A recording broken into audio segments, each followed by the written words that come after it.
이제 2024년 새해가 시작되었습니다. 새해 먼저 하나님의 은혜가 가득하시길 바랍니다. 여러분 뒤에 비치되어 있는 우리 또 초대장과 또 달력 또 많이 가져가시고 2024년도 뜨겁게 기도로 시작하는 한 해가 되면 좋겠습니다. 저는 오늘 이제 새해가 시작되면서 또 첫 주에 어떤 말씀을 전할까 생각을 하다가 2024년 새해가 밝았다 이런 생각이 들면서 1999년 그때 막 2000년 뉴 밀레니엄 시대를 앞두고 떠들썩했던 그때 상황이 생각이 났습니다. 그때 많이 들었던 말 중에 하나가 노스트라다무스의 무슨 예언이라든지 또 Y2K라고 해서 이제 컴퓨터 전산이 오류가 생겨서 핵무기가 발사되고 그래서 인류 종말이 올 것이다라는 그런 우울한 전망들이 많았던 그런 세기 말의 이야기들이 지금도 기억이 납니다. 그렇게 시작된 2000년대가 벌써 24년이 지났습니다. 한 해가 지날 때마다 마치 저는 꼭 멸망할 세상에 1년 1년 더 보너스를 받는 그런 느낌으로 사실은 이 21세기 이 시대 이제 2000년 이후 시대를 지금 살고 있습니다. 세상이 변하면서 저는 여전히 이 땅은 발전하고 있고 발전함에도 불구하고 여전히 위험한 이 세상이 아닌가 생각해 봅니다. 사람들은 과학이 발전하면 종교는 사라질 것이다 라고 생각을 했지만 지금도 일어나는 대부분의 전쟁들은 종교적 신념 차이로 일어나는 경우를 종종 보게 됩니다. 나라 간 민족 간 전쟁들이 바로 그런 경우가 많은 것을 보게 됩니다. 또 과학기술로 인해 사람들은 더 이성적이고 더 합리적으로 바뀔 것이라 생각했지만 이 문명의 이기가 발전하면서 사람들은 점점 더 과격해지고 감정 조절이나 분노 조절을 잘 못해서 그것에 우리는 장애라는 말을 붙여 분노 조절 장애다 이렇게 표현할 수준으로 많은 사람들이 통제에 이르지 못하고 자기 감정을 절제하지 못하는 것을 보게 됩니다. 또 언론과 뉴스의 자유가 찾아오면 우리는 진실에 더 가까워질 것이다 라고 생각을 했지만 그렇게 되어 보니까 이제 가짜와 진짜가 구별되기 어려운 그런 더 혼란한 시대를 살게 되었고 심지어는 인공지능이 만들어내는 가짜 뉴스에 어떻게 대처해야 하는지 지금 당장 당면한 문제이기도 합니다. 우리는 미래가 더 불확실한 시대에 살고 있는 것 같습니다. 불확실하다라는 것은 예측하기가 더 어렵다는 말입니다. 이 리더십 공부 중에 지도자는 항상 예측 가능한 자가 되어야 된다 이런 부분이 있습니다. 물론 쉽지 않은 부분이지만 어느덧 불현듯 그냥 생각나는 대로 이렇게 마음대로 하는 지도자가 아니라 어느 정도 예측 가능한 그런 프로세스를 가지고 있는 지도자가 되어야 된다라는 그 대목들이 있습니다. 우리가 불확실한 시대에 살고 있다라는 것은 그만큼 예측하기가 어렵다는 것이고 예측이 어렵다는 것은 그만큼 불안한 시대에 우리가 살고 있다라는 것이죠. 예전에는 미래학자들이 10년 단위로 미래에 대한 이야기를 할 수 있었습니다. 10년 뒤에 어떻게 될 것인가. 근데 이제 점점 5년 뒤의 이야기, 지금은 1년마다 미래 보고서가 나오는데 그 1년 뒤의 이야기도 잘 안 맞는 경우가 많습니다. 이제는 너무나 불확실해서 어디까지가 예측 가능한지를 잘 모르는 시대에 우리는 살고 있습니다. 이런 불확실한 시대에 우리 그리스도인이 가져야 할 가장 중요한 신앙적 태도, 삶의 자세는 무엇일까 생각해 보면 저는 가장 중요한 것이 나는 누구인가에 대한 정체성 회복이라고 생각을 합니다. 내가 누구인지를 잊어버릴 때가 많이 있습니다. 관계에서도 내가 저 사람에게 누구인지, 부모 자식 간에 내가 저 아이에게 부모라는 사실, 내가 저분의 자녀라는 사실, 이러한 자기 정체성을 잊어버릴 때 우리는 사람 관계에서 실수하게 되고 실패하게 되는 경우를 종종 보게 됩니다. 그래서 우리는 항상 정체성의 확립에 대해서 늘 생각하고 나는 누구인가에 대한 분명한 생각을 가지고 우리는 살아야 합니다. 저는 오늘 그리스도인으로서 가져야 할 가장 중요한 정체성 한 3가지 정도를 짧게 나누면서 말씀을 묵상하고자 합니다. 먼저는 우리는 하나님의 자녀다라는 사실입니다. 오늘 읽은 본문이 우리에게 그것을 설명하고 있죠. 우리는 하나님의 자녀다. 영접하는 자 곧 그 이름을 믿는 자들에게는 하나님의 자녀가 되는 권세를 주셨는데 이는 혈통으로나 육정으로 사람의 뜻으로 난 것이 아니라 하나님께로부터 난 자들이다라고 말씀하고 있습니다. 여러분, 누구라도 부모 없이 혼자 태어나는 사람은 없죠. 어떤 사람도 자녀는 없을 수 있지만 부모는 없을 수가 없습니다. 부모 없이 이 땅에 부모를 모를 수는 있지만 부모 없이 태어나는 자녀는 없습니다. 그래서 우리의 유전자에는 항상 부모의 유전자가 들어가게 되는 것이죠. 성경은 우리에게 부모님을 공경하라라고 말씀합니다. 도둑질을 하면 도둑질한 자에게 배상을 하라라고 되어 있지만 부모를 공경하지 않는 자는 돌로 쳐 죽이라고 되어 있습니다.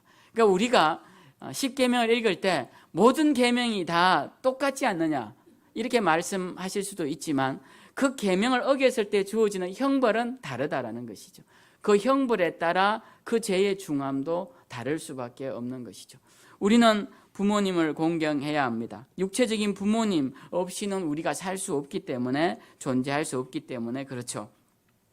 그렇지만 우리는 육적인 부모님도 중요하지만 또 더 중요한 것은 우리의 영적인 뿌리를 찾는 일이다라는 것입니다. 우리는 이 땅에 육신을 가지고 왔지만 육신의 생명이 전부라고 믿지 않습니다. 우리의 육신이 죽으면 흙으로 돌아가지만 그렇게 죽고 나면 다 끝나버린 그냥 어느 지구 한 자락에 한 움큼의 흙으로 끝날 내 인생이 전부다라고 믿는 사람들은 없을 것입니다. 우리 속에는 분명 육신의 죽음 너머에 있는 영혼이라 부르는 생명의 또 다른 본질이 있다는 사실을 우리는 알고 있습니다. 이것은 이제 믿음의 수준이 아니라 지식의 수준으로 이해되고 있는 것이죠. 근데 이 영혼이라는 것이 어디서부터 기인하느냐라는 것입니다. 그때부터 우리는 믿음의 수준으로 나아가게 됩니다. 우리는 우리의 영혼이 어디서부터 기인되었느냐? 우리는 천지를 창조하신 여호와 하나님께로부터 기인되었다라고 믿는 사람들이 모인 집단이 바로 교회인 것이고 그의 아들 예수 그리스도로부터 그분에게 돌아갈 수 있는 길이 열렸다고 믿는 사람들을 바로 그리스도인이라고 부르는 것이죠. 그렇게 우리는 우리의 생명을 부여해 주신 여호와 하나님을 우리의 아버지로 믿는 자들인 것입니다. 오늘 성경 우리에게 영접하는 자, 누구를 영접하느냐라는 것이죠. 그 영접하는 자는 바로 하나님의 아들 예수 그리스도를 믿고 그 마음에 그분을 영접하는 자에게 하나님의 자녀가 되는 권세를 주신다라고 하십니다. 원래 우리는 하나님의 자녀였습니다. 우리의 조상들이 그 영혼을 사탄과 인간의 정욕에 팔아버리기 전까지는 우리가 하나님의 자녀였습니다. 그러나 우리는 그 이후로 사탄과 마귀, 귀신의 자녀가 되었고 죄와 욕망의 노예가 되어버렸습니다. 근데 하나님의 아들 예수 그리스도가 우리를 다시 하나님의 자녀로 회복시키기 위해 우리의 죄값을 대신 치르시고 십자가에서 죽으셨습니다. 그래서 우리는 우리를 대신해 죽으신 예수 그리스도를 믿으면 그 믿는 순간 다시 하나님의 자녀가 된 것입니다. 우리는 다시 한번 우리의 정체성을 생각해야 됩니다. 우리의 신분이 무엇이냐라고 했을 때 첫 번째가 우리는 하나님의 자녀다라는 것입니다. 예수 그리스도의 피값으로 우리가 다시 하나님의 자녀가 되는 권리를 얻었다라는 것입니다. 우리가 자녀가 된다는 것은 놀라운 특권입니다. 세상에 갑을 관계가 많지만 가장 보편적인 갑을 관계는 부모와 자녀 간의 관계인 것 같습니다. 누가 갑인 것 같습니까? 백군사님, 누가 갑인 것 같으세요? 부모가 갑인 것 같습니까? 자녀가 갑인 것 같습니까? 자녀가 갑인 것 네, 자녀가 갑인 것 같습니다. 저도 자녀가 갑인 것 같습니다. 왜 자녀들은 늘 당당하게 부모에게 요구를 하는지 모르겠습니다. 뭐 돈이 떨어지면 돈이 떨어졌다. 뭐 아프면 아프다. 뭐가 부족하면 부족하다. 늘 당당하죠. 그리고 부모에게는 항상 그걸 채워주지 못할 때는 미안함감, 그리고 채워줄 때의 어떤 기쁨, 이런 것들이 부모에게 있습니다. 저는 자녀들은 항상 부모에게 당당한 것처럼 우리가 하나님의 자녀가 되었다는 것은 하나님이 우리에게 을이 되시고 우리가 갑이 되었다라는 그런, 물론 이렇게까지 설정하는 건 좀 문제가 있지만 그 의미는 여러분들이 이해를 하실 것입니다. 우리가 자녀들이 이렇게 키우다 보면 10가지 잘 못하다가도 한 가지 잘하면 칭찬을 듣습니다. 그리고 자녀들 자랑을 하게 됩니다. 그런데 여러분, 우리가 자녀들 다 훌륭하고 우리 박정남 성도님, 우리 수진자매 너무 훌륭하게 아름답게 잘 키우신 것 같은데, 사실 우리가 잘 몰라서 그렇지 흠도 얼마나 많겠습니까? 그죠? 어떻게 찬양만 잘하겠습니까? 키우면서 뭐 속도 때로는 석였겠죠. 뭐 안 석일 수도 있었겠지만, 네. 안 석이고 잘하는 자녀는 없겠죠. 네.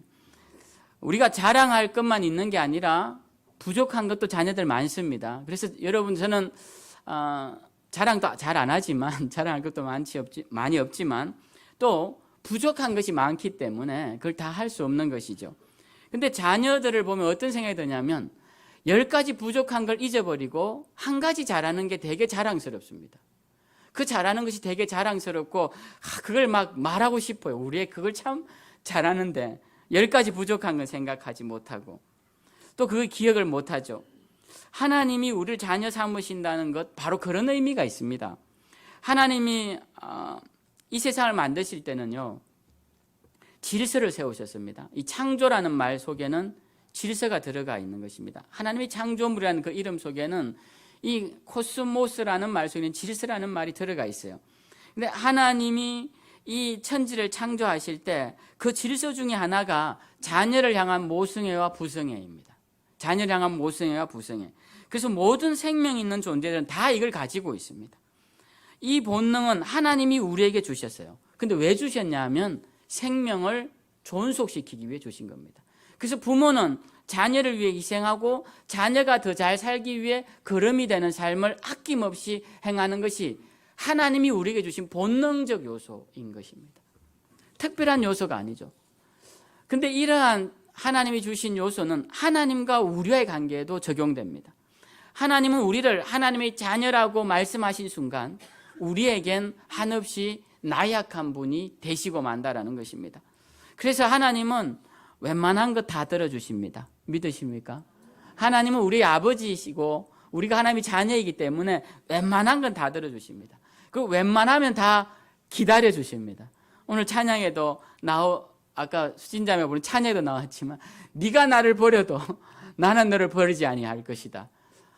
근데 이게 가당한 일입니까? 근데 부모 자녀 간에는 가능한 것이죠. 우리가 하나님의 자녀이기 때문에 하나님은 우리를 그렇게 생각하시는 것이죠. 성경의 내용은 항상 어떤 내용이냐 보면 하나님께서 그분의 백성, 그분의 자녀를 얼마나 사랑하는지에 대한 기록이 성경의 내용입니다. 그래서 우리는 성경 속에 나타난 하나님을 늘 바라보고 그분을 의지하면 됩니다. 하나님의 자녀가 해야 하는 일이 무엇이냐? 바로 기도입니다. 기도. 어떤 분이 이런 이야기를 하시더라고요. 연락이 잘 안 오던 자녀가 갑자기 전화 와서 상냥하게 말을 하면 겁이 난다는 거예요. 또 뭘 요구할까 봐. 네. 그리고 또 어떤 분은 자녀가 평소에 무뚝뚝하다가 갑자기 상냥하게 와서 아빠, 엄마 이렇게 다정하게 부르면 그때 마음이 이게 또 뭘 부탁하러 왔구나라는 생각을 하게 된다고 합니다. 근데 우리가 하나님 앞에서도 그러지 않을까 생각해요. 잘 있다가 갑자기 하나님 이러면 쟤 또 무슨 일이 일어났나? 무슨 일이 일어났구나. 그러니까 또 내 이름 저렇게 부르는구나. 이렇게 생각하실 수도 있을 것 같습니다. 근데 우리가 자녀의 요구를 듣고 그것을 들어줄 때 그것이 부모의 큰 기쁨이죠. 해줄 수 있어 좋은 것입니다.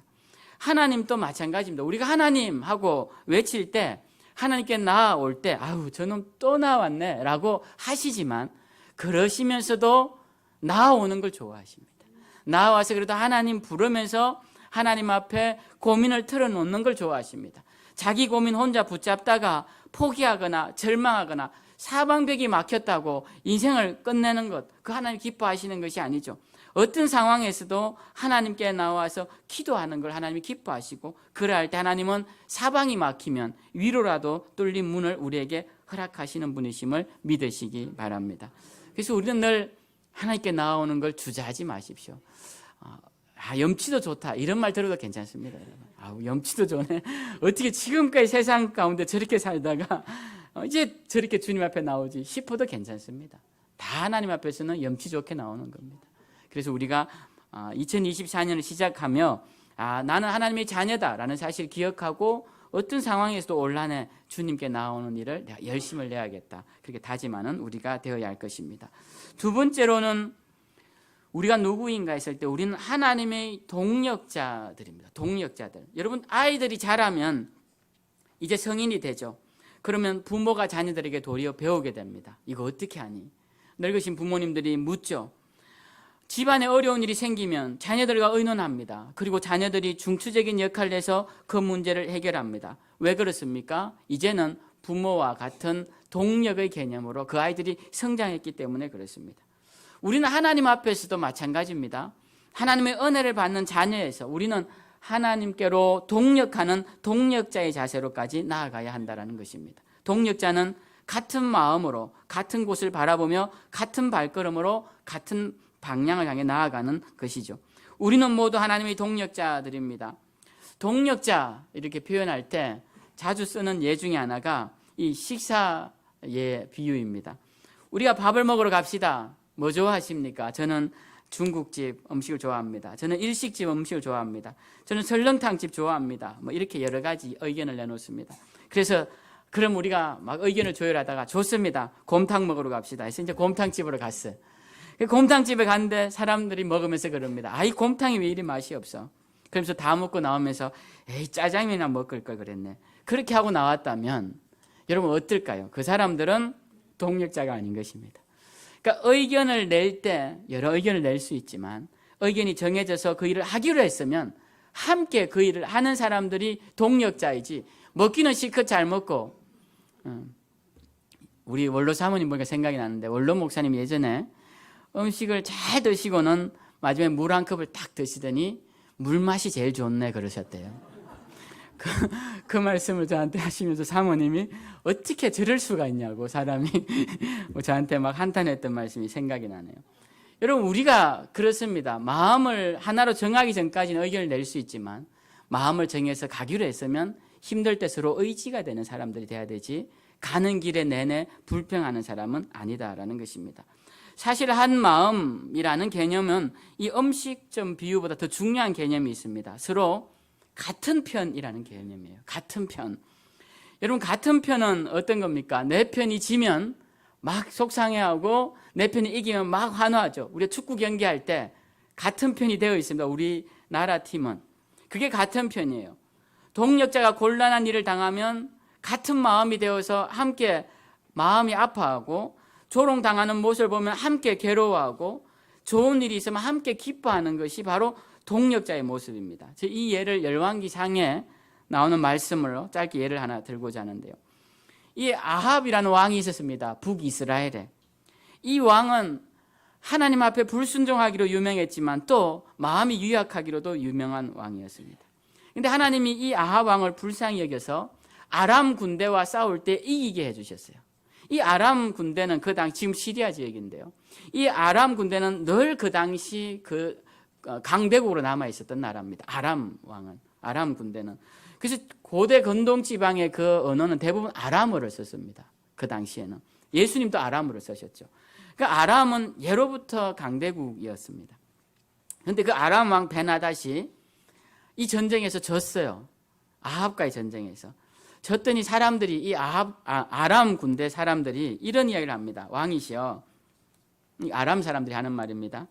저 이스라엘 나라가 우리보다 약한데도 이긴 것은 저들이 믿는 여호와라는 신 때문에 그런데 저 여호와라는 신은 산에 거하는 산신이라 우리가 산에서 싸워서 졌습니다. 그러니까 이번에는 평지에서 싸우면 이길 겁니다. 이렇게 이야기를 하는 거예요. 그러니까 그 이야기를 하나님이 들으시니까 기가 막히는 거예요. 아니 나를 산신으로 전락시키고 산에 있는 우리말로 하면 산신령 정도로 전락을 시키니 하나님 너무 화가 나신 거죠. 그래서 본때를 보여주실 생각이었습니다. 그래서 아합에게 하나님의 사람을 보내서 이번에 다시 전쟁이 일어날 텐데 그때는 내가 저들을 전멸시키려니 네가 이 아람 왕 베나닷을 죽여라 라고 이제 말씀하십니다. 근데 전쟁을 벌였는데 보니까 아람 군대는 수많은 군대가 진열해 있는데 아합의 군대는 염소떼 2떼 정도밖에 안 되는, 성경에 그렇게 묘사되어 있어요. 그런 조그만 군대밖에 안 되는 겁니다. 그런데 하나님이 함께 하셔서 이기게 해주셨어요. 그 베나닷이 사로잡혔습니다. 근데 이 아합이 하나님의 마음으로 이 베나단을 죽이고 아람 군대를 진멸해야 되는데 이 베나닷의 제안을 받들고 또 화친을 받아들여서 그를 살려주고 아람과 화친하게 됩니다. 그래서 하나님이 굉장히 분노하세요. 분노하시면서 아합 너는 이제 나에게 버림을 받을 것이다 라고 말씀을 하십니다. 아합이 하나님의 동력자입니까? 그렇지 않죠. 하나님은 괴로워하시는데 나는 편안해. 나는 괜찮아. 하나님 마음이 안 좋으신데 나는 지금 해피해. 그건 하나님이 동력자가 아니라는 것이죠. 여러분, 우리 교회의 동력자십니까? 교회는 어려운데 나는 너무 행복해. 동력자가 아닌 것입니다. 교회가 어려운데 나도 괴로워. 그게 동력자인 거예요. 교회가 기쁜데 난 괴로워. 집안일 때문에. 그 동력자가 아닌 거예요. 교회가 기쁘면 나도 기쁜 게 그게 동력자인 것이죠. 우리가 동력자의 개념을 잘 보여주는 한 명이 나옵니다. 다윗입니다. 어린 다윗이 어느 날 아버지의 심부름으로 전쟁터에 갑니다. 거기 형들이 전쟁에 참여해 있었어요. 형들에게 도시락을 전해주러 갔더니 전쟁의 판세가 기울어져 있습니다. 블레셋 사람들이 막 비난을 하면서 하나님을 막 비웃는데 아무도 그 비웃음에 대항하지 않아요. 그래서 이 다윗이 그 소리를 듣고 굉장히 화를 냅니다. 이렇게 화를 내요. 이 할례받지 않은 블레셋 사람이 누구이기에 살아계시는 하나님의 군대를 모욕하겠느냐. 이렇게 화를 내니까 주변 형들과 사람들이 야 조용해. 네가 뭐 안다고 자꾸 전쟁터에서 이런 소리를 하니? 라고 주의를 줍니다. 다윗이 그 소리에 굴하지 않고 그가 물맷돌을 가지고 골리앗에게로 나아가서 이렇게 말을 하죠. 너는 칼과 창과 단창으로 내게 나아오거니와 나는 만군의 여호와 네가 모욕하는 이스라엘 군대 그 하나님의 이름으로 너에게 나아가니라. 그럼 이 전쟁의 결과는 여러분 다 잘 아십니다. 우리는 아합과 다윗의 차이를 분명하게 알 수 있습니다. 누가 하나님의 동력자입니까? 우리는 다윗이 하나님의 동력자임을 알 수 있습니다. 우리는 생명샘 교회라는 이름 아래 모인 모두 하나님의 동력자입니다. 우리의 마음이 음식점에 갈 때처럼 하나 되는 것도 중요하지만 더 중요한 것은 하나님의 마음에 우리가 동화되어서 하나님의 감정을 우리가 느낄 수 있는, 하나님의 마음을 느낄 수 있는 자들이 되어야 한다는 것입니다. 하나님의 이름이 높아지는 자리에서 우리가 함께 기뻐하고 하나님의 이름이 조롱받는 자리에서 함께 분노하며 하나님의 마음을 닮아 우리 안에 하나님의 뜻을 이루어내는 것, 그것이 하나님의 동력자들이다라는 것입니다. 마지막으로 우리는 하나님의 사역자들입니다. 이 사역이라는 말은 일을 시킨다라는 뜻입니다. 우리의 사역자라는 것은 일을 시킴을 받은 자들이라는 뜻이죠. 하나님께로부터 우리는 일을 부여받은 자들입니다. 이걸 일꾼이라고도 하고 또는 종이라고도 하고 또는 노예라고까지 말하기도 합니다. 너무 비하하는 걸까요? 물론 비하일 수도 있지만 이 하나님의 사역자들이라는 의미 속에는 이미 그런 의미들이 포함되어 있습니다. 이 노예, 종은 그 당시 원어적인 의미에는 이 배에서 노를 젓는 사람들을 많이 가리켰습니다.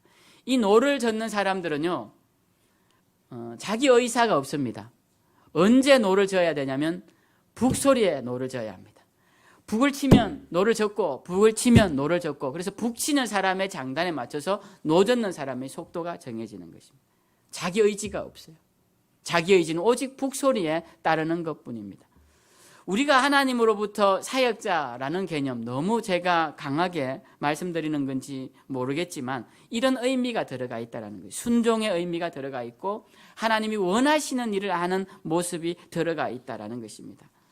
여러분 혹시 지금 나는 하나님의 자녀로 만족해 라고 하시는 분이 있다면 거기에서 만족하시면 안 되고, 이 자녀는 반드시 자라나서 동력자의 개념으로 성장해야 되고, 더 나아가서 하나님의 충성스러운 일꾼으로까지 우리는 앞으로 나아가야 한다라는 것입니다. 우리가 성경에서 이런 사람 한 명을 많이 있지만 예를 들 수 있는 사람이 사도 바울입니다.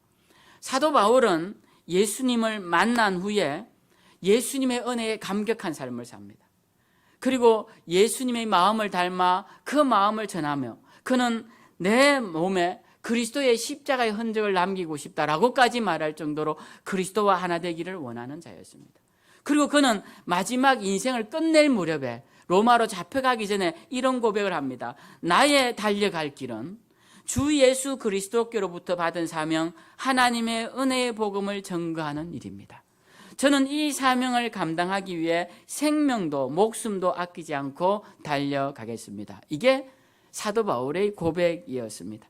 여러분, 우리도 마찬가지입니다. 우리가 하나님으로부터 은혜를 받은 자들입니다. 그 은혜로만 끝날 것이 아니라 우리는 마지막 사명을 받는 자리까지 나아가야 할 것입니다. 여러분이 지금 만약 신앙의 상태가 어린아이라면 저는 하나님의 은혜를 받는 것에 먼저 열심을 내기를 바랍니다. 어린아이는 부모로부터 오는 공급을 받아야 됩니다. 다 자랄 때까지는. 그래서 저는 만약 여러분의 신앙이 아직 어리다면 이번 신년 기도회에 나오셔서 여러분의 어린 신앙, 연약함, 어린아이들은 연약하지 않습니까? 연약함, 그리고 아이들은 잘 모르죠. 그래서 미혹에 잘 넘어갑니다. 그러니까 여러분의 부족함, 무지함, 이러한 것들을 내어놓고 주님 앞에 기도를 해야 합니다. 그리고 여러분이 당면한 문제를 놓고 기도해 보십시오. 그래서 이번 신년 기도에 뜨겁게 기도하면 하나님의 은혜가 여러분 가운데 임하시리라 믿습니다. 그리고 이 은혜의 단계를 넘어섰다면 이제는 주님의 그 고난의 흔적, 그 십자가의 마음을 함께 느끼는 단계까지 나아가야 합니다. 주님 얼마나 우리 위해 당하신 고난이 아프셨을까? 얼마나 괴로우셨을까? 얼마나 힘드셨을까? 그러한 주님의 마음이 우리 속에 느껴져야 할 것이고, 그 다음에 더 나아가서는 이 기도를 통하여서 우리가 아직 사명자로 못 나아갔다면 사명도 부여받는 시간이 되어야 할 것입니다. 여러분, 우리가 삶을 살면서 늘 중심이 되어야 되는 것은 하나님의 이름이 높아지는 것인데요. 하나님의 이름을 높아지기 위한 우리의 사명이 무엇일까를 생각해야 한다라는 것입니다. 아합 왕이 베나닷의 말에 솔깃해서 그와 화친한 주된 이유가 있습니다. 아주 중요한 제안이 하나 나오는데요. 그 제안은 이 아람이라는 대국의 거리 하나를 아합의 거리로 만들어주겠다라는 것입니다. 우리 저기 강남에 가면 테헤란로가 있죠. 그 이란하고 수교를 기념해서 이란의 수도 테헤란을 기념해서 테헤란 거리라고 만들어놨죠. 그러니까 우리는 가는 사람들마다 테헤란로 부릅니다.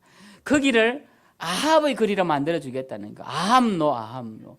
그리고 그 거리는 그 당시 강대국이었던 아람의 아주 좋은 곳에 이름을 새겨주겠다는 겁니다. 여러분, 우리가 주님의 일을 하다가 자꾸 넘어지는 이유는요, 내 이름이 높아지지 않아서 그렇습니다.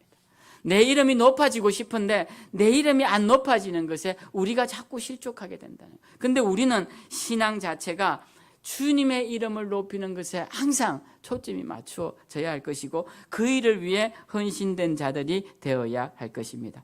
이제 2024년도가 시작되었습니다. 그리고 새해 첫 주간을 기도로 시작합니다. 이번 기도를 통해서 다시 한번 여러분에게 하나님의 은혜를 깨닫지 못한 자들은 그 풍성하신 은혜가 깨달아지기를 소원하고요. 하나님의 마음을 느끼지 못한 사람들에게는 하나님의 마음이 전달되는 시간이 되기를 바라고요. 그리고 아직 사명을 부여받지 못한 자들에게는 사명을 깨닫는 그런 시간이 되기를 소망합니다. 아무쪼록 2024년 다시 한번 여러분 삶에 하나님의 은혜와 하나님의 마음과 하나님을 향한 사명이 있는 복된 해가 다 되시길 주님의 이름으로 축원드립니다.